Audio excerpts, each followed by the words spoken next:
तो आज हम स्टार्ट करेंगे functions and modular programming level 2। Right, level 2 functions and modular programming, जिसमें फंक्शंस और मॉड्यूलर प्रोग्रामिंग के बारे में देखेंगे कि एक्चुअली ये होता क्या है। चलिए, इसमें क्या क्या टॉपिक्स हैं। तो टॉपिक्स हैं function declaration definition, call by value and call by reference, recursion, storage classes, header files in multi-file programs. Function declaration और definition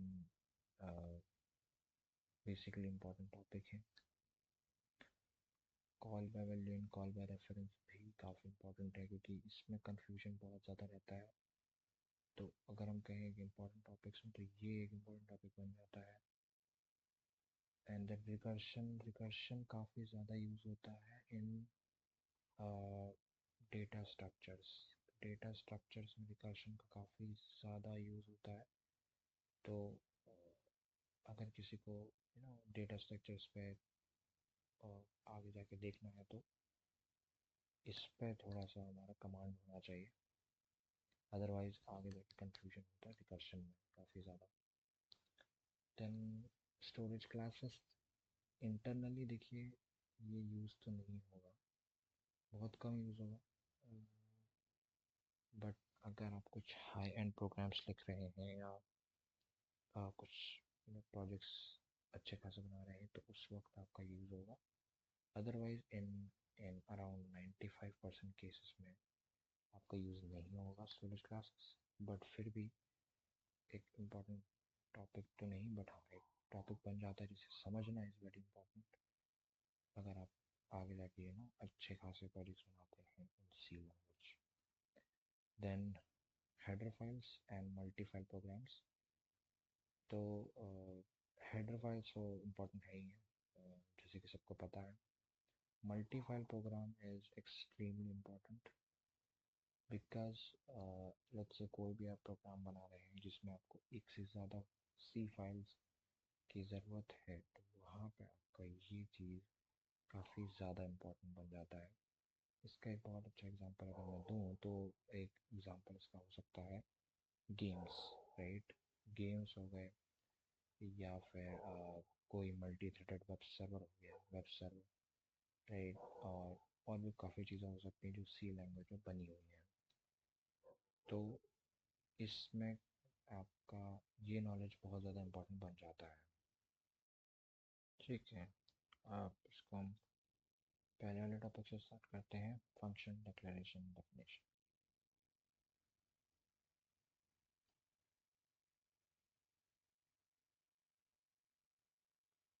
function declaration and definition. तो पहले हम डिक्लेरेशन देखते हैं क्या होता है, फिर डेफिनेशन देखेंगे, क्योंकि दोनों अलग अलग चीज़ें हैं। और उससे भी पहले हम देखेंगे कि what is function. What is function? तो फंक्शन हम कह सकते हैं कि it is a collection of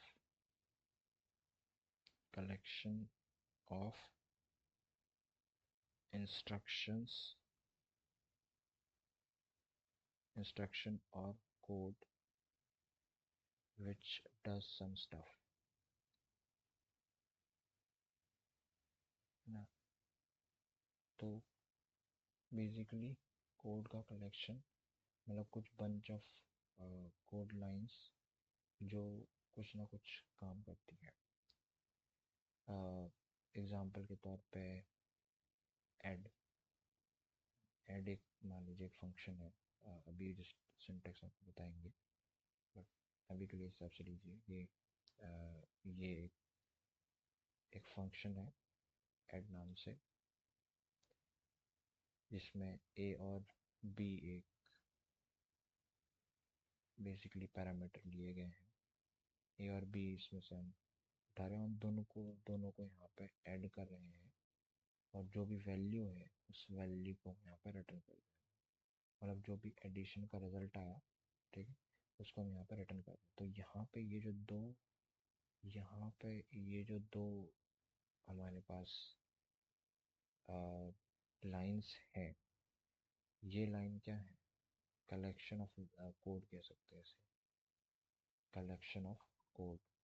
तो इसी कलेक्शन ऑफ कोड को जो कुछ काम कर रहे हैं, जो इस केस में ऐड कर रहे हैं, तो उसको हम बोलेंगे फंक्शन। तो ये चीज़ कहलाएगी एक फंक्शन, क्योंकि ये एक कलेक्शन ऑफ कोड है। ये एक ये एक कलेक्शन ऑफ कोड है जो कुछ काम कर रहा है, विच इज एडिशन कर रहा है इस केस में, है ना। और इसका जो कोड है वो ये है, इसकी डेफिनेशन वो ये है। ओके, ठीक है। अब इसमें आता है कि what is function declaration. Declaration क्या है? दो चीज़ें होती हैं, देखिए। एक होता है डिक्लेरेशन और एक होता है डेफिनेशन। एक होता है डिक्लेरेशन, एक होता है डेफिनेशन। तो डिक्लेरेशन होता है, it's basically it is just to just to tell the compiler that the function exists। मतलब इसमें हम जस्ट कंपाइलर को बताते हैं कि फंक्शन बेसिकली एग्जिस्ट करता है ना। फंक्शन एग्जिस्ट करता है, उसके ये पैरामीटर्स हैं, क्या वो बेसिकली आर्ग्यूमेंट्स लेता है, क्या उसका रिटर्न टाइप है, वो सब चीज़ें डिक्लेरेशन में बताया जाता है। एग्जांपल अभी देखेंगे। डेफिनेशन का मतलब, फिर डेफिनेशन आता है। डेफिनेशन का मतलब है कि it is the actual logic of the function. ये क्या चीज़ है? जो एक्चुअल लॉजिक है, वो है फंक्शन का। जो भी हम फंक्शन में जो एक्चुअल कोड लिखते हैं, जैसे इस केस में इसका डेफिनेशन क्या है, तो इस केस में इसका डेफिनेशन ये है। डेफिनेशन डेफिनेशन कहेंगे इसे यहाँ पर। ये क्या हो जाएगा? डेफिनेशन हो जाएगा, क्योंकि ये इसका एक्चुअल लॉजिक है ना। और यही डेफिनेशन का मतलब भी होता है कि it is the actual logic of the function. अब डिक्लेरेशन का मतलब क्या है? तो एग्जांपल के तौर पर, जैसे कि अगर इस टाइप से हमें डिक्लेरेशन लिखनी होती है, जिसमें हम जस्ट बताते हैं कंपाइलर को कि एक फंक्शन एग्जिस्ट करता है जिसका ये रिटर्न टाइप है। तो यहाँ पर हमने देखिए रिटर्न टाइप बता दिया, कंपाइलर को फंक्शन का नाम बता दिया, कौन कौन से पैरामीटर्स वो ले रहा है वो बता दिया, है ना। अब जब भी क्या होता है, तो जब भी हम कोई सी प्रोग्राम लिख रहे होते हैं, उस वक्त फंक्शन को कॉल करने से पहले, मान लीजिए ये मेरा मेन फंक्शन है जो हमें बनाना ही पड़ता है, और मैं मान लीजिए कि एक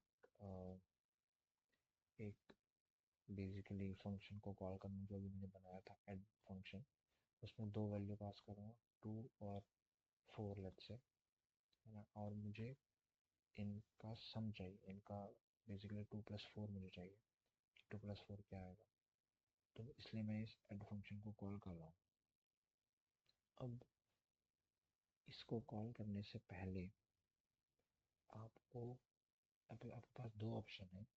या तो आप ये जो फंक्शन है, ऐड फंक्शन है ना, इस ऐड फंक्शन को आप डायरेक्टली ऊपर यहाँ पे इस तरीके से बना दीजिए, इस तरीके से आप बना दीजिए, है ना। और यहाँ पे इसका जो भी कोड था वो आप यहाँ पर लिख दीजिए। तो तरीका ये है ना। एक तो तरीका ये है, हो गया। और दूसरा तरीका ये है कि यहाँ पे हम बस डिक्लेरेशन लिख दें, मतलब कंपाइलर को बस बता दें कि ये एक फंक्शन है जो एग्जिस्ट करता है ना। और फिर लास्ट में यहाँ पे नीचे इसका हम डेफिनेशन लिखें, मतलब उसका एक्चुअल जो लॉजिक है वो यहाँ पे लिखें, है ना। इस टाइप से कुछ, तो जो भी कोड होगा वो आ जाएगा और यहाँ पे उसका इस टाइप से आ जाएगा। तो अब ऐसा करते क्यों हैं वो देखते हैं, और ये इसका बिहेवियर इस टाइप से सकते हैं। देखिए, जब भी क्या होता है, जब भी कोई सी प्रोग्राम कंपाइल किया जाता है, तो जो कंपाइलर होता है वो स्टार्टिंग स्टेप से करता है। मतलब वो सबसे पहले ये लाइन पढ़ेगा, सबसे पहले ये लाइन पढ़ेगा, फिर नीचे आएगा, फिर स्टेप से आएगा, फिर स्टेप से आएगा, फिर ये वाली लाइन पढ़ेगा। मतलब सबसे पहले ये लाइन पढ़ी जाएगी, फिर दूसरी ये, फिर तीसरी ये, फिर चौथी ये, फिर पांचवी ये, स्टेप से जो है कोड रीड होगा। अब मान लीजिए कि ये वाला चीज़ नहीं होता, ये वाला चीज़ नहीं होता तो क्या होता, कंपाइलर यहाँ पे आता, ठीक है, इस लाइन पर कंपाइलर आता और वो कहता ओके ऐड फंक्शन है। अब वो कहता है कि ऐड फंक्शन है, पर ऐड फंक्शन तो उसको ऊपर कहीं मिला नहीं, ऐड फंक्शन तो ऊपर कहीं से मिला नहीं, तो वो एरर थ्रो कर देता है ना। लेकिन आपने तो ऐड फंक्शन यहाँ पर डिफाइन किया हुआ था, इसीलिए हमें कंपाइलर को यहाँ पहले बताना पड़ता है कि हमने इस प्रोग्राम में एडिट नाम का फंक्शन डिक्लेयर किया हुआ है ना। मैं बताना पड़ेगा कंपाइलर को कि हमने इस प्रोग्राम में ऐड नाम का फंक्शन डिक्लेयर किया हुआ है। तो जब इस कोड को रीड करेगा, है ना, जैसे वो इस कोड को रीड करेगा तो इंटरनली क्या होता है, इंटरनली एक टेबल बना दी जाती है ना, जिसको हम सिंबल टेबल भी बोलते हैं, सिंबल टेबल भी बोलते हैं। एक टेबल बना दी जाती है जिसमें कुछ एंट्रीज फिल की जाती हैं।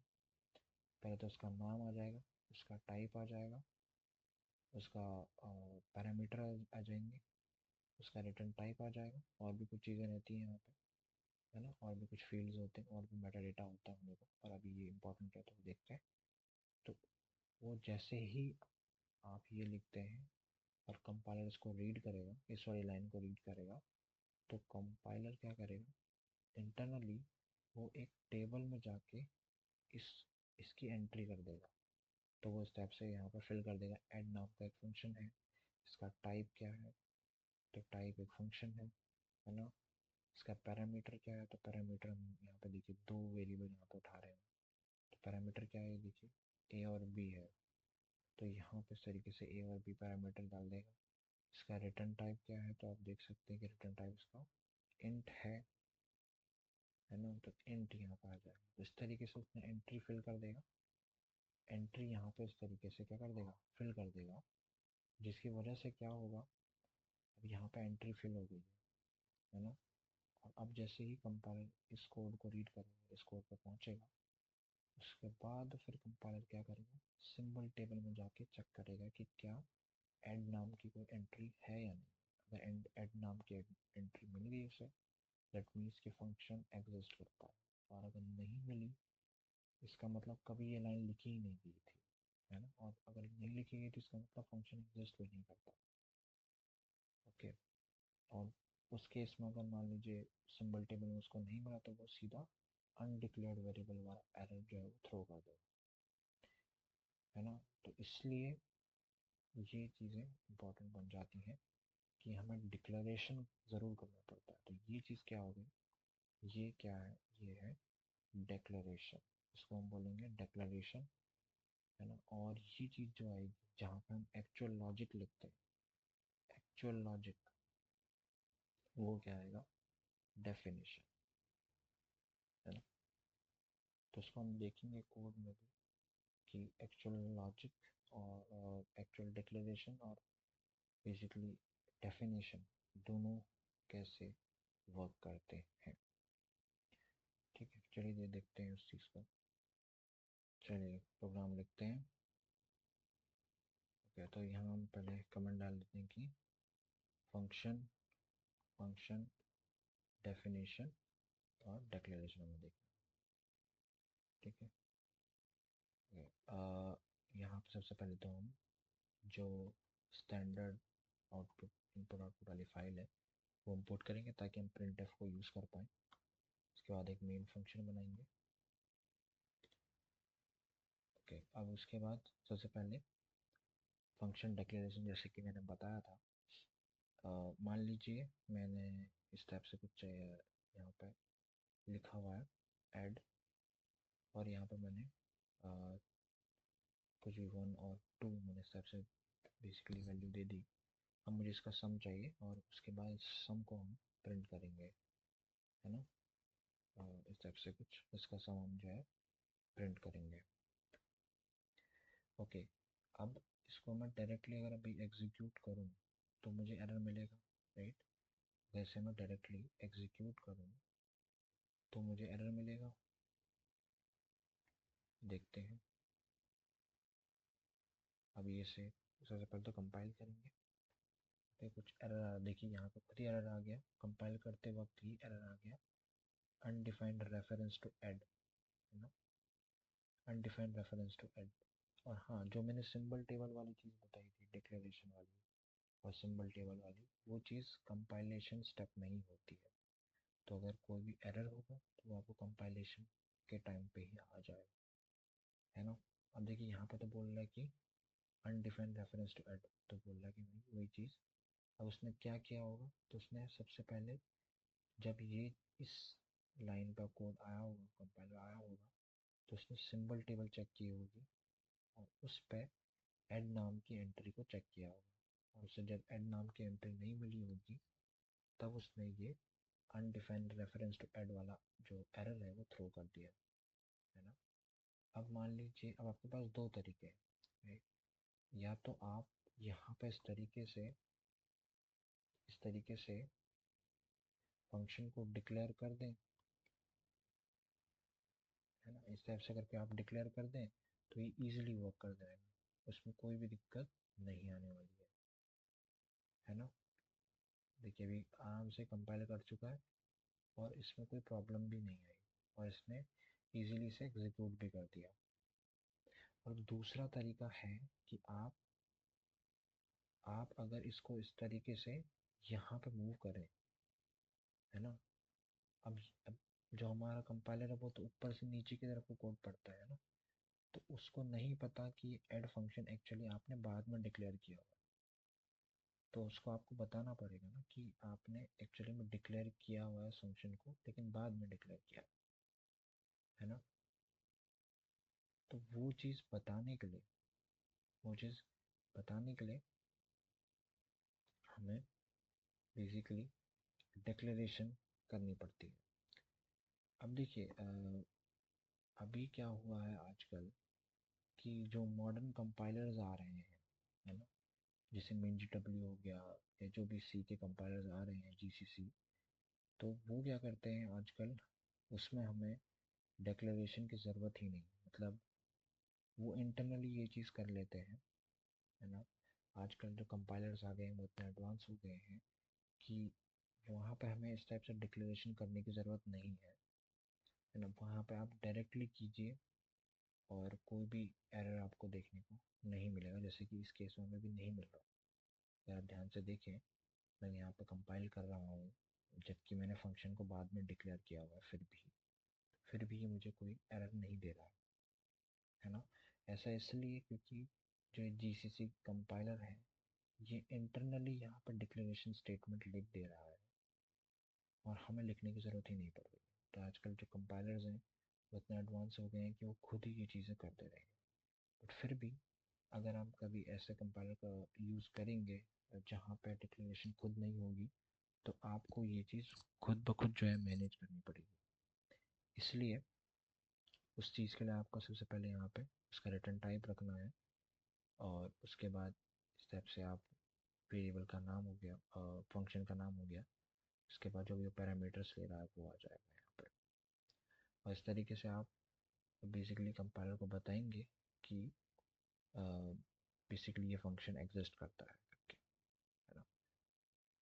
तो ये चीज़ें हैं, ये चीज़ होगी आपकी डिक्लेरेशन, इसको हम बोलेंगे डिक्लेरेशन। और ये चीज़ जो है, जो एक्चुअल लॉजिक है, इसको हम बोलेंगे डेफिनेशन। ओके, तो ये चीज़ है हमारे पास फंक्शन डिक्लेरेशन और डेफिनेशन की। ओके, अब हम देखते हैं दूसरा topic, which is which is call by value, which is call by value and call by reference, है ना। ओके, देखते हैं इसको। तो अब इसमें क्या क्या है वो समझते हैं। कॉल बाय वैल्यू, अब देखो कॉल बाय वैल्यू और कॉल बाय वैल्यू दो अलग अलग चीज़ें हैं। कॉल बाय वैल्यू और कॉल बाय रेफरेंस दो अलग चीज़ें हैं। अब ये इसका मतलब क्या है, कॉल बाय वैल्यू का मतलब क्या है? इसका मतलब है कि जब भी इसको हम थोड़ा एग्जांपल से समझेंगे। मान लीजिए मैंने इस टाइप से कहा, मैंने एक वेरिएबल लिया, लेट्स से 1 लिया, और एक और मैंने वेरिएबल लिया, लेट्स से 2 वेरिएबल लिया, और मैंने सिंपल सा यहाँ पे एक रिजल्ट वेरिएबल डिक्लेयर किया और एक सम नाम का फंक्शन मैंने कॉल किया जिसमें मैंने ये ए और एक बी वेरिएबल दोनों पास किए, है ना। और फिर मैंने क्या किया, इसको काइंड ऑफ यहाँ पे प्रिंट कर दूंगा, प्रिंट हो गया, और यहाँ पे मैं बेसिकली रिटर्न किया हूँ, रिटर्न यहाँ पे मैंने प्रिंट किया, प्रिंट आ जाएगा, है ना, प्रिंट आ जाएगा, प्रिंट स्टेटमेंट यहाँ पे आ जाएगी। अब ये जो बेसिकली सम बेसिकली फंक्शन था, इसके अंदर मैंने कुछ इस टाइप से लॉजिक लिखा, वो देख लेते हैं किस टाइप से लॉजिक लिखा। तो मैंने क्या किया, मैंने इस टाइप से दो वेरिएबल एक्सेप्ट करे, और मैंने बेसिकली सिंपल सा इस टाइप से किया कि एक वेरिएबल बनाया जिसमें बस इन दोनों को ऐड कर दिया। और हाँ, मैंने एक और एक्स्ट्रा चीज़ करी कि यहाँ पे मैंने ए की वैल्यू को चेंज करके कुछ और कर दिया, जैसे 5 कर दिया, और मैंने रिटर्न कर दिया, इसको रिटर्न कर दिया सम को। अब मान लीजिए, जब आप यहाँ पे मान लीजिए अगर आप कुछ इस टाइप की स्टेटमेंट लिखते हैं कि अगर आप प्रिंट करें ए की वैल्यू को, तो आपके हिसाब से यहाँ पे क्या आना चाहिए? यहाँ पे 1 आना चाहिए, यहाँ पे इधर पे 1 आना चाहिए, या 5 आना चाहिए? क्या आना चाहिए बताइए? अगर आप सोच रहे हैं कि यहाँ पे 5 आना चाहिए, तो बिल्कुल गलत है, क्योंकि यहाँ पे 1 आएगा, 5 नहीं आएगा। अब इसी चीज़ को बोलते हैं call by value. Call by value का मतलब होता है कि जब भी हम किसी फंक्शन को बेसिकली किसी वेरिएबल इस टाइप से बेसिकली पास करते हैं, कोई भी वेरिएबल पास करते हैं किसी फंक्शन को, तो एक्चुअल में वो वेरिएबल नहीं जाता, उस वेरिएबल की कॉपी जाती है। इसका मतलब है कि जब आप इस वेरिएबल को इस फंक्शन को पास कर रहे हैं, है ना, इस ए वेरिएबल को इस फंक्शन को पास कर रहे हैं, उस वक्त क्या होता है, पहले ए की कॉपी बनेगी और फिर जाके इस फंक्शन को पास की जाएगी। उसी तरीके से बी की कॉपी बनेगी और फिर उस कॉपी को इस फंक्शन को पास किया जाएगा। तो बेसिकली इन रियलिटी इसके पास ए की कॉपी है और इसके पास बी की कॉपी है ना, copy in the sense duplicate.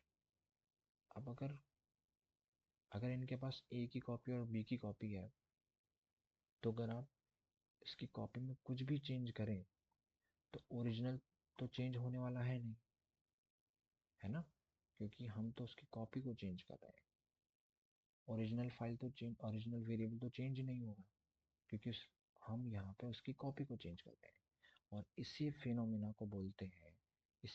को बोला जाता है कॉल बाय वैल्यू, है ना, जहाँ पे हम किसी फंक्शन को उसकी उस वेरिएबल की कॉपी पास करते हैं, और वो बाय डिफ़ॉल्ट होता है। जब हम किसी भी वेरिएबल को इस टाइप से वेरिएबल पास करते हैं, तो एक्चुअली हम उसकी कॉपी पास कर रहे होते हैं, है ना।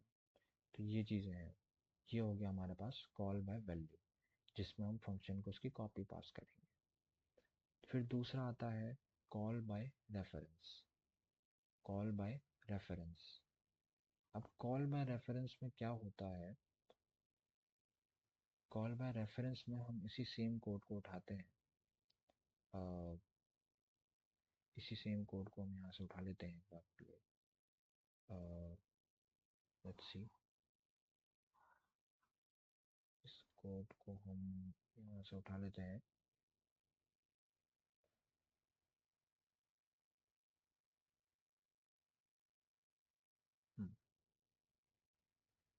ओके, अब देखिए, इस पे हमने, अब मैंने क्या किया, अब हम क्या करेंगे, अब जो है रेफरेंस वाला देखेंगे, तो रेफरेंस वाला कैसे काम करता है। तो रेफरेंस में क्या होगा कि कॉल बाय वैल्यू में क्या था, हम उसकी कॉपी पास कर रहे थे, और रेफरेंस में हम उस वेरिएबल को ही पास करेंगे, मतलब ओरिजिनल वेरिएबल को पास करेंगे, इन द सेंस कि जब हम कॉल बाय रेफरेंस में यहाँ पे ए वेरिएबल को चेंज करेंगे, तो एक्चुअली में यहाँ पे आंसर क्या आएगा, यहाँ पे आंसर 5 ही आएगा, 1 नहीं आएगा, है ना, 5 ही आएगा इस केस में। अब पर यहाँ पे थोड़ा आपको चेंज करना पड़ेगा, इधर पे चेंज करना पड़ेगा और यहाँ पर चेंज करना पड़ेगा, ताकि आप कॉल बाय रेफरेंस को सपोर्ट कर सकें। अब उस चीज़ के लिए थोड़ा सा यहाँ पे देखिए, देखना पड़ेगा हमें वो कैसे होगा। तो कॉल बाय रेफरेंस का मतलब होता है कि आप डायरेक्टली वेरिएबल को ही पास करते हैं, या आप उसका डायरेक्ट एड्रेस पास करते हैं। और एड्रेस के लिए देखिए, ये स्टेप से हम कुछ लिखते हैं, इसको इसको समझाते हैं अभी ये क्या होता है। तो इसको बोलते हैं यहाँ पे पॉइंटर्स। हालांकि हम इसको आगे देखेंगे, बट अभी शॉर्ट इंट्रोडक्शन के लिए, पॉइंटर्स होता है एक special variable which store address, which store memory address. तो किसी भी चीज़ का मेमोरी एड्रेस, जो एक्चुअल मेमोरी में उस एलिमेंट का एड्रेस होगा, उसको ये स्टोर करता है ना। तो ये बेसिकली ए वेरिएबल का एड्रेस स्टोर करेगा, और ये बी वेरिएबल का एड्रेस स्टोर करेगा। और इसका सिंटेक्स इसी टाइप से होता है, इंट स्टार ए करके हमें रखना होता है। तो ये चीज़ हो गई, और यहाँ पे हमें थोड़ा सा चेंज करना पड़ेगा जब हम इसे कॉल करेंगे। तो अब जब इसे कॉल करेंगे हम, तो यहाँ पर थोड़ा सा हमें चेंज करना पड़ेगा कि हमें, जैसे कि हमें यहाँ पर है कि ये चीज़ हमने डिक्लेयर किया है, एक ऐसा वेरिएबल जो किसी एलिमेंट का एड्रेस स्टोर करेगा। तो हमें यहाँ पे से एड्रेस पास करना पड़ेगा, है ना। तो यहाँ पे आपको इस फंक्शन को बेसिकली एड्रेस पास करना है। तो एड्रेस के लिए मैंने एक ऑपरेटर बताया था, जो %। तो किसी भी चीज़ का अगर आपको एड्रेस निकालना है, तो उसका है कि आप %, लगा दीजिए, तो %a आ जाएगा। तो ए का एड्रेस यहाँ से निकल के आ जाएगा। उसी तरीके से बी का एड्रेस हम यहाँ पे पास करें। तो मैंने क्या किया, इस फंक्शन को मैंने ए का एड्रेस और बी का एड्रेस पास कर दिया। अब इससे क्या होगा कि इसके पास इसका एड्रेस आ गया, ए का एड्रेस आ गया, इसके पास बी का एड्रेस आ गया। जैसे ही इन दोनों का इसके पास एड्रेस आ गया, है ना, जैसे ही दोनों का एड्रेस इसके पास आ गया, तो हम इजीली जब अब चेंज करेंगे इस वेरिएबल को, तो ओरिजिनल यहाँ पे चेंज हो जाएगा।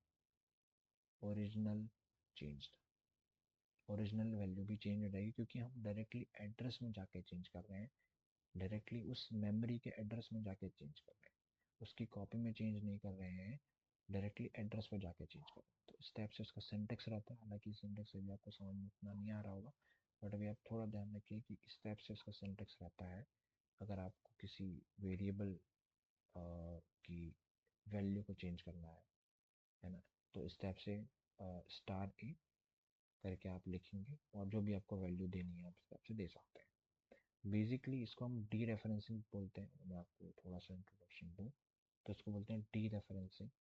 मतलब एक तरीके से उस एड्रेस पे क्या चीज़ आपको रखनी है, क्या ऑपरेशन करना है, वो चीज़ है। तो यहाँ मैं बता रहा हूँ कि मुझे इस एड्रेस पे ये वैल्यू स्टोर करनी है, और उसी तरीके से यहाँ पे भी डी रेफरेंसिंग की गई है, जिसमें हम उसकी बस वैल्यू को स्टोर यूज़ कर रहे हैं। तो स्टार ए का मतलब है कि हम इस एड्रेस पे ए की वैल्यू क्या है और इस एड्रेस पे बी की वैल्यू क्या है, दोनों को हमने ऐड किया, है ना। तो इस टाइप से है कि हम basically this is called call by reference, जहाँ पे हम एक्चुअल एड्रेस को, वेरिएबल के एक्चुअल एड्रेस को फंक्शन को पास करते हैं और वो उसे चेंज कर देता है, और जब चेंज करता है तो एक्चुअल वेरिएबल भी चेंज हो जाता है। इसी को बोलते हैं कॉल बाय रेफरेंस। ओके, अब इसको देखते हैं, हम थोड़ा कोड में देखते हैं इसको, ताकि हमें और अच्छे से समझ। ओके, अब देखते हैं कि कैसे हम कॉल बाय वैल्यू और कॉल बाय रेफरेंस कर सकते हैं। तो call by value in reference, सबसे पहले वही स्टैंडर्ड प्रैक्टिस की हम जो स्टैंडर्ड हेडर फाइल है उसको इंपोर्ट करेंगे, उसके बाद एक मेन फंक्शन बनाएंगे और यहाँ पर रिटर्न स्टेटमेंट लिखेंगे। अब जैसे कि मैंने यहाँ पर बताया था, ए और बी दो वेरिएबल को यहाँ पर डिक्लेयर करेंगे और एक सम नाम से आप वेरिएबल रख सकते हैं जिसमें हम इसकी वैल्यू को बेसिकली पास करेंगे। और उसके बाद हम अभी हमें सम से ज़्यादा मतलब नहीं है, जो इम्पोर्टेंट मतलब है वो ए वेरिएबल से मतलब है। तो अभी तो देखिए, जब आप उसे कंपाइल करेंगे तो एरर देगा क्योंकि ऐड फंक्शन अभी डिक्लेयर नहीं है। तो हम ऐड फंक्शन को डिक्लेयर कर देते हैं। तो ऐड फंक्शन जैसे ही मैं यहाँ पर डिक्लेयर कर देता हूँ इस टाइप से, देखिए आप ज़रूरी नहीं है इसका नाम आप सेम रखें, आप इसका नाम कुछ भी रख सकते हैं। तो अगर आप इसका नाम N1 N2 भी रखना चाहें तो आप रख सकते हैं। ज़रूरी नहीं कि जो आपने ऊपर ए बी बोला है वो सेम रखें, ऐसा कुछ दिक्कत नहीं है। ओके, अब हम यहाँ पे क्या करेंगे, एक सम वेरिएबल डिक्लेयर करते हैं और यहाँ पे हम दोनों को ऐड कर देते हैं। और मैं इस N1 वेरिएबल को चेंज करके 5 कर देता हूँ और रिटर्न कर देते हैं बेसिकली सम को। अब देखते हैं इसका क्या आउटपुट आता है। सबसे पहले इसे कंपाइल करना पड़ेगा, तो इस फाइल को यहाँ से इस टाइप से कंपाइल करेंगे और ये कंपाइल हमने किया। अभी देखिए एरर आ रहा है कुछ, printf a। ओके, क्या बोल रहा है ये, printf make pointer from integer without cast। Okay okay okay, issue, अच्छा अच्छा, हाँ ठीक है। आपको पहला आर्ग्यूमेंट रहता है फॉर्मेट स्पेसिफाइड आपका देना, तो आप इस तरीके से फॉर्मेट स्पेसिफाइड दीजिए और फिर आप अपना वेरिएबल जो भी आपको प्रिंट करना है वो हम लिख सकते हैं। तो अब ये कंपाइल कर जाना चाहिए। कंपाइल कर गया, उसके बाद हम इसको एग्जीक्यूट करेंगे और जैसे इसे एग्जीक्यूट करेंगे तो आप देख सकते हैं इसका आंसर आ रहा है 1। यहाँ पर देखिए मेरे कॉल करने के बाद भी ये यहाँ पर देखिए चेंज नहीं हुआ, है ना, ये चेंज नहीं हुआ। तो इसका मतलब क्या है, इसका मतलब ये है कि यहाँ पे कॉपी इज पास्ट, और इसको हम कॉल में वैल्यू भी बोलते हैं क्योंकि यहाँ पे कॉपी पास होती है इसकी, ना कि इसका एक्चुअल वेरिएबल पास होता है ना, कॉपी पास होती है। तो इसलिए अगर आप कोई भी चेंज यहाँ पे लाएंगे तो एक्चुअल वेरिएबल में चेंज आएगा ही नहीं। एंड अगर आप इसे सेम भी कर दें, जैसे आपने जो ऊपर ए और बी बोला हुआ, अगर आप इसे सेम भी कर दें तब भी कुछ भी चेंज यहाँ पे देखने को हमें नहीं मिलेगा। देखिए देखिए सेम ही है, तो 1 ही आ रहा है, चेंज नहीं हुआ, विच मीन्स जो यहाँ पे हम पास कर रहे हैं वो एक्चुअली में इसकी कॉपी पास होती है, ना कि एक्चुअल वेरिएबल। अब ये चीज़ तो हो गई हमारा, ये चीज़ तो हो गई सिंपल सा कॉल बाय वैल्यू। एक होता है कॉल बाय रेफरेंस, अब उसको हम देखेंगे। तो कॉल बाय रेफरेंस कैसे करना है, तो उसके लिए आपको एक फंक्शन बनाना पड़ेगा। तो मैं एक एड टू नाम से फंक्शन बना देता हूँ, ठीक है, जिसमें हम बेसिकली यहाँ से इस तरह से पॉइंटर लेंगे, पॉइंटर बनाएंगे, जैसे कि हमने बात की थी इस तरह से पॉइंटर होते हैं, और उनको हम यहाँ पे एक्चुअली में चेंज करेंगे। तो अब मैं जाके यहाँ पे एड्रेस पे, उस एड्रेस पे वैल्यू को चेंज करूँगा, और इसको तो हम यहाँ पे कमेंट कर देते हैं क्योंकि इसकी अभी हमें ज़रूरत नहीं है, और इस वाले को भी यहाँ से कमेंट कर देते हैं। ये मैंने इसे कमेंट किया ऊपर वाले को, और एड टू फंक्शन में कॉल करूँगा। अब देखिए मैं डायरेक्ट वैल्यू नहीं पास कर सकता, यहाँ पे आपको एड्रेस पास करना पड़ेगा। तो एड्रेस के लिए आप M% लगाएंगे और इस टाइप से इसके आगे भी M% लगा देंगे। तो अब क्या होगा, इसका एड्रेस पास होगा। और अब मैं इस एड टू फंक्शन में इस a वेरिएबल को डायरेक्टली चेंज कर रहा हूँ। अगर आप इसे N1 N2 भी कर दें तब भी रिजल्ट आपको देखने को मिलेगा। मतलब आपका जो a वेरिएबल है वो चेंज हो जाएगा, उसमें कोई प्रॉब्लम नहीं आएगी। देखते हैं, अब इसे यहाँ से कॉल करते हैं। देखिए कंपाइल हो गया। अब देखिए, तो देखिए यहाँ पे आपका जो आंसर आ रहा है वो आ रहा है 5, क्योंकि मैंने यहाँ पे इसको चेंज कर दिया था। और जैसे ही मैंने इसको एड्रेस पास किया इसका, तो इसने डायरेक्टली वेरिएबल को चेंज किया। तो यहाँ पे डायरेक्ट एड्रेस इज पास्ड, और इसी को हम बोलेंगे कॉल बाय रेफरेंस। इसी को हम बोलेंगे कॉल बाय रेफरेंस, जहाँ पे हम एड्रेस पास करते हैं डायरेक्टली वेरिएबल का, और वो उस एड्रेस पे जाके ही उसके वैल्यू को चेंज कर देता है। तो इसी चीज़ को बोलते हैं कॉल बाय रेफरेंस। तो ये चीज़ हो गया हमारा call by value and call by reference. Call by value क्या है? कॉल बाय वैल्यू है जहाँ पे उसकी कॉपी पास होगी, और कॉल बाय रेफरेंस है कि उसका डायरेक्ट एड्रेस ही पास हो जाएगा। मतलब उस एड्रेस पे जाके हम उस मेमोरी एड्रेस पे जाके डायरेक्टली उस वेरिएबल की वैल्यू को हम चेंज कर सकते हैं। ओके, अब हमारा नेक्स्ट टॉपिक क्या है? तो अब next topic is basically recursion. Recursion देखते हैं, रिकर्शन क्या होता है। तो रिकर्शन समझते हैं, और रिकर्शन इम्पोर्टेंट टॉपिक है तो उसको समझना बहुत ज़्यादा इम्पोर्टेंट है। चलिए देखते हैं इसको। रिकर्शन बेसिकली क्या होता है, इसका सिंपल डेफिनेशन है फंक्शन कॉलिंग इटसेल्फ। तो ये बेसिक सी डेफिनेशन है, एक ऐसा फंक्शन जो खुद को कॉल करे। व्हाट इट मीन्स, उसका मतलब क्या है, इज बेसिकली ऐसा फंक्शन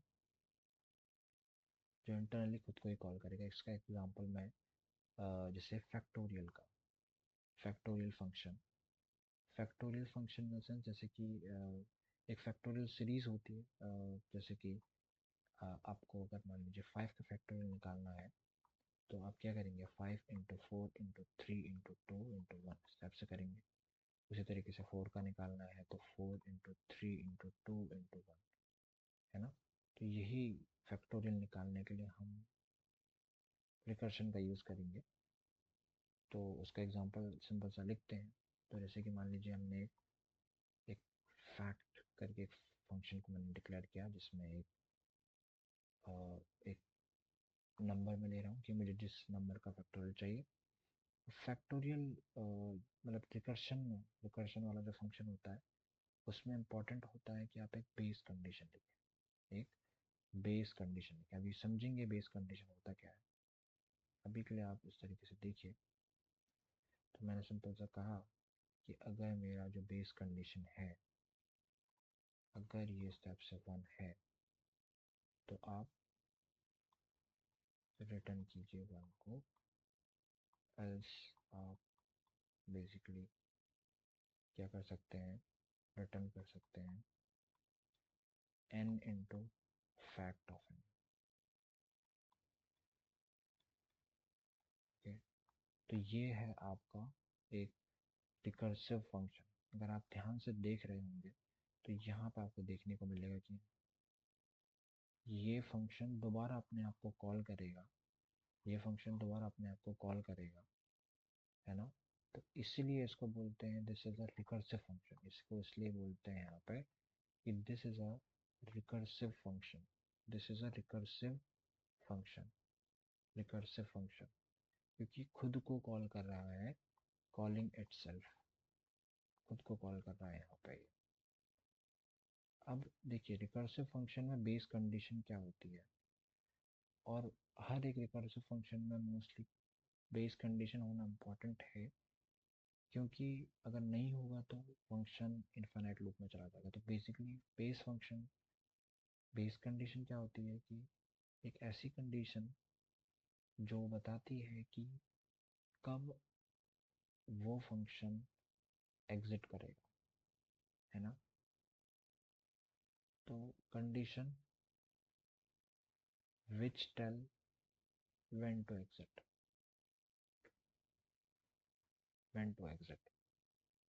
मतलब ये कि जब ये खुद को कॉल करेगा, तो ऐसा भी तो हो सकता है कि अगर आप बेस कंडीशन नहीं लिखते, अगर आप डायरेक्टली ये लिख देते तो क्या होता, तो ये कॉल करता ही रहता।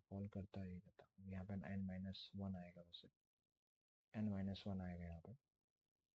तो ये खुद को ही कॉल करता रहता, खुद को कॉल करता रहता। उससे क्या होता, ये इनफाइनाइट टाइम्स अपने आप को कॉल करता रहता। इनफाइनाइट टाइम्स ये खुद को कॉल करता रहता अगर बेस कंडीशन नहीं होती तो। अगर बेस कंडीशन नहीं होती तो इनफाइनाइट टाइम ये खुद को कॉल करता रहता, है ना। और उससे दिक्कत ये आती कि फिर एरर आ जाता, क्योंकि एक टाइम तक ही कंपाइलर बेसिकली अलाउ करता है ना। तो इसलिए हमारा बेस कंडीशन इम्पोर्टेंट बन जाती है लिखना, कि आपके प्रोग्राम को बताना कि उसको कब एग्जिट करना। तो हमने यहाँ पे सिंपल सा बोल रखा है कि जब n की वैल्यू 1 हो जाए, आपको रिटर्न 1 कर देना, मतलब आपको डायरेक्टली 1 रिटर्न करके एग्जिट कर जाना। और अगर n की वैल्यू 1 ना हो तो आपको n multiplied by fact of n-1, मतलब अगर मान लीजिए मैंने यहाँ पर 5 पास किया, तो यहाँ 5 पास होगा इनटू फैक्ट ऑफ 4 कॉल हो जाएगा। फिर उसी तरीके से जब 4 के लिए कॉल होगा, तो यहाँ पे 4 इंटू फैक्ट ऑफ 3 कॉल हो जाएगा। फिर उसी तरीके से अगर अब फैक्ट ऑफ 3 जब कॉल होगा, तो यहाँ पे फिर 3 इंटू फैक्ट ऑफ 2 कॉल होगा। फिर जब फैक्ट 2 कॉल होगा तो फैक्ट 2 के लिए 2 यहाँ पास होगा, 2 यहाँ पर आएगा, और फैक्ट ऑफ 1 आ जाएगा। और जब एट लास्ट फैक्ट ऑफ 1 यहाँ पे आएगा, तो 1 जब यहाँ पे आएगा तो रिटर्न 1 होगा। और रिटर्न 1 जब होगा तो फिर क्या होगा, लास्ट में स्टेप्स आ जाएगा। तो 1 इंटू जो पहले था विच इज़ 2 इंटू 3, है ना। स्टेप्स आ जाएगा 1 इंटू 2 इंटू 3 इंटू 4 इंटू 5। तो बेसिकली क्या होता है और किस तरीके से कॉल होता है, तो इस तरीके से कॉल होता है कि आप सबसे पहले कोई भी n की वैल्यू आपने दी, है ना, कोई भी आपने n की वैल्यू दी, वो हमें बेसिकली मैं फैक्टोरियल फंक्शन से बात कर रहा हूँ। तो पहले तो वो n-1 में ब्रेक होगा और इंटू क्या करेगा, इंटू n कर देगा। फिर इस n-1 के लिए कैलकुलेट करेगा। फिर वो दोबारा से क्या करेगा, n-1 इंटू n-2 में टूट जाएगा, है ना। मतलब इसका एग्जांपल अगर मैं इसको वैसे करके आपको समझ में नहीं आएगा, तो इस तरफ से बताते हैं कि 5 अगर है मान लीजिए, तो 5 के लिए क्या करेगा, वो पहले 5 के लिए 5 इंटू 4 करेगा। फिर वो 4 के लिए कॉल करेगा इस फंक्शन को, और 4 के लिए क्या होगा, 4 के लिए 4 इंटू 3 हो जाएगा। और फिर 3 के लिए कॉल करेगा विच इज़ 3 के लिए कॉल जब होगा तो 3 इंटू 2 हुआ। फिर 2 के लिए कॉल करेगा, जब 2 के लिए कॉल करेगा तो 2 इंटू 2 इंटू फिर 2 इंटू 2 इंटू यहाँ पे इस तरीके से 2 इंटू 1 आ जाएगा। और एट लास्ट जब 1 के लिए कॉल होगा, जब 1 के लिए कॉल होगा, तो हमने यहाँ पे बेस कंडीशन देखिए लिखी हुई है। बेस कंडीशन लिखी हुई है कि 1 जब होगा, जब 1 होगा तो आप डायरेक्टली 1 रिटर्न कर दो, मतलब दोबारा आप कोई कॉल करने की ज़रूरत नहीं है, आप जस्ट 1 रिटर्न कर दो। तो उस केस में क्या होगा, यहाँ से यहाँ से 1 रिटर्न हो जाएगा, है ना। मतलब इसका आंसर 1 आ जाएगा, तो ये क्या हो जाएगा, ये हो जाएगा 1। और फिर ये सब मल्टीप्लाई करके देगा, तो 2 × 1 = 2, तो इसका आंसर आ जाएगा, इसका आंसर आ जाएगा 2, तो यहाँ पर 2 आ जाएगा। और फिर इसको ये मल्टीप्लाई करके देगा, इसको मल्टीप्लाई करके देगा, 3 × 2 विच इज़ 6, यहाँ पे 6 आ जाएगा। फिर इसको मल्टीप्लाई करके देगा, 6 × 4 विच इज़ 24, 24 यहाँ पे देगा, 24 × 5 करेगा, और फिर इसको यहाँ पे रिटर्न कर देगा, विच इज़ 20 ये आ जाएगा, और 120 आ जाएगा, स्टेप्स आ जाएगा। तो इस टाइप से आपका एक फैक्टोरियल भी निकल के आ गया। तो इस टाइप से हमारे रिकर्सिव फंक्शंस काम करते हैं, जो बेसिकली हमें रिकर्सिव फंक्शंस पे बेस कंडीशन लिखनी पड़ती है, अदरवाइज वो इन्फिनेटली कॉल हो जाएंगे, है ना। बेस कंडीशन मैंडेटरी है, बेस कंडीशन मैंडेटरी है ना, अदरवाइज वो इन्फिनेट लूप में चले जाएंगे। तो किसी न किसी फॉर्म में हमें बेस कंडीशन लिखनी पड़ेगी, है ना। ओके, तो अब हम इसको जो है कोड में देखते हैं। ओके, तो हम यहाँ पे लिखते हैं program two, like program for factorial. तो उसके सबसे पहले तो यहाँ पर अपना स्टैंडर्ड फाइल को लोड करेंगे, उसके बाद मेन फंक्शन, और यहाँ पर रिटर्न वैल्यू। अब सबसे पहले तो मैं यहाँ पर फैक्टोरियल बनाने के लिए स्टेप से फंक्शन लूँगा। लेट्स से मैं 5 का फैक्टोरियल प्रिंट करना चाह रहा हूँ, और यहाँ पर मैं बोलता हूँ कि फैक्टोरियल फैक्टोरियल 5 इस, और यहाँ पर फॉर्मेट स्पेसिफायर %d लगाएंगे, और यहाँ पर अपने रिजल्ट को प्रिंट करेंगे, और एक फंक्शन बनाएंगे यहाँ पे फैक्ट नाम से, जो कि एक वैल्यू लेगा n। और बेसिकली सबसे पहले हम यहाँ पे बेस कंडीशन रखेंगे कि अगर n 1 होता है तो हमें 1 रिटर्न करना है, एंड अगर 1 नहीं होता है, अगर 1 नहीं होता है तो बेसिकली हमें n into fact of n-1 को कॉल करना है ना। तो यहाँ पे ये क्या है, एक रिकर्सिव फंक्शन है, तो ये एक रिकर्सिव ये एक रिकर्सिव फंक्शन है। चलिए देखते हैं इसका आउटपुट क्या आता है। सबसे पहले इसे कंपाइल करेंगे, और इस टाइप से इसे कंपाइल करेंगे जीसीसी के ज़रिए, और इसको रन करते देखते हैं। लेकिन सी की इसका जो आंसर आ रहा है वो आ रहा है 120। तो इस टाइप से हम काफ़ी आसानी से रिकर्सिव फंक्शन का यूज़ करके कुछ बेसिकली लंबी कैलकुलेशंस होती हैं वो इजीली कर सकते हैं। तो इसको बोलते हैं रिकर्सिव फंक्शन, ठीक है। ओके, तो हमने रिकर्सिव फंक्शन भी देख लिए। अब हमारे पास जो टॉपिक्स बच जाते हैं, which are the storage classes, right, storage classes and header files, जो कि हम नेक्स्ट में देखेंगे, बिकॉज ये थोड़े से बड़े और इम्पोर्टेंट टॉपिक्स हैं।